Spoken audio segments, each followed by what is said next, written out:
नमस्कार, मी श्रुती. नवराष्ट्रामध्ये आपलं स्वागत आहे. ठाण्यामध्ये ठाणे महोत्सव जो उपवन मध्ये भरवण्यात आलेला आहे. या उपवन महोत्सव मध्ये अनेक दिग्गज कलाकार भेट देणार आहेत. तसेच नागरिकही म्हणजे ठाणेकरही या उत्सवाला प्रोत्साहन देताना दिसत आहेत. तुम्ही इथे बघू शकता की सांस्कृतिक कार्यक्रमाची मांदियाळी जमलेली आहे आणि ठाणेकर इथे उपस्थित आहेत.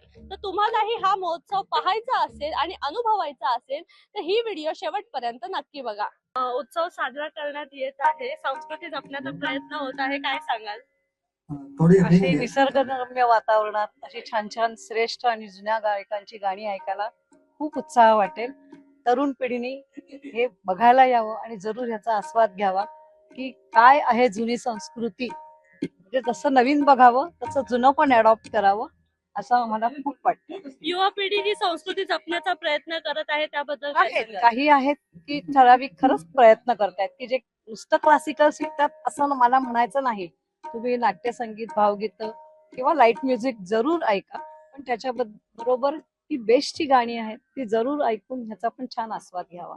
आलेला आहे ठाण्यामध्ये सांस्कृतिक पारंपरिक एक खूपच छान, खूपच आनंद वाटतो आम्हाला, कारण का असं बाहेर एवढ्या लांब असतो त्यांचे कार्यक्रम, तर इथे ठाण्यात येऊन त्यांना खूपच आम्हाला मस्त वाटतं. युवा पिढी हा महोत्सव भरवते आहे अच्छा, अरे वा, आणि त्या संदर्भात काय सांगाल? चांगलं कार्य करते युवा पिढी, एकदम मस्त कार्य करते दरवर्षी. हो, आता गंगा आरतीला पण आलेलं, सगळं छान, मस्त मस्त.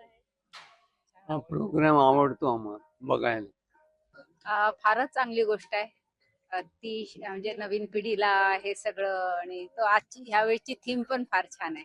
किती वर्षापासून लोकांना- तुम्ही इथे येत आहे? आम्ही जवळजवळ मी दरवर्षी येतो. दरवर्षी येतो.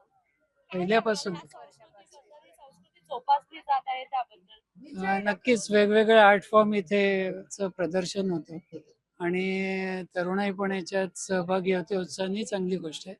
तर ठाण्यातच नाही तर असं सगळ्या मोठ्या शहरांमध्ये व्हायला हवं. खूप चांगला प्रोग्राम केला, खूप चांगला.